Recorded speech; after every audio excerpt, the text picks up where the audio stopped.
वैसे भी बुझा बुझा सा है, तुम भी चुप चुप हो। अब तक सुलह नहीं हुई दोनों में? बस दादी, एक छोटी सी बात पर बदमज़गी हो गई थी, लेकिन मैंने फौरन माफी मांग ली थी उनसे। पता नहीं दादी, हमारे दरमियान तो कोई लड़ाई भी नहीं हुई थी,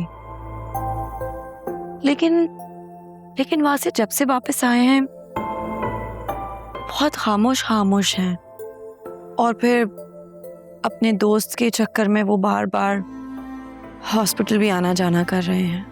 देखो बेटा, आदमी जब घर से निकलता है तो 100 मसले होते हैं, और अब तो उसको नई पोस्ट भी मिल गई है, अब तो उसका ओहदा भी बढ़ गया है। नौशीन बता रही थी कि उसे नई गाड़ी भी मिलने वाली है। अच्छा, लेकिन वासे ने तो मुझे इस बारे में कुछ नहीं बताया। अच्छा, इसका मतलब ये हुआ कि वाकई वो तुमसे खफा है। दादी, मैं उन्हें खुश रखने की पूरी कोशिश करती हूँ।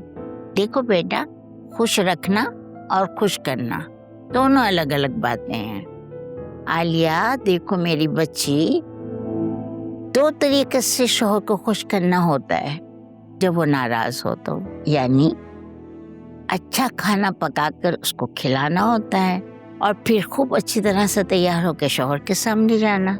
वो देखकर खुश हो जाता है। ओह, मुझे याद आया, तुम्हारे दादा थे ना, उनको खुश करने का तरीका क्या होता था कि पहले मैं उनके लिए बड़े मज़ेदार से गुलाब जामुन बनाया करती थी, क्योंकि उनको गुलाब जामुन बहुत पसंद थे ना, इसलिए फिर वो जब खा लेते तो मुझे फिर बहुत ढेर सारे पैसे भी देते और खुश भी हो जाते। दादी, आप तो बहुत तेज निकली। इसको तेजी नहीं कहते, समझदारी कहते हैं। मियाँ को हाथ में रखने का ये खूबसूरत तरीका होता है।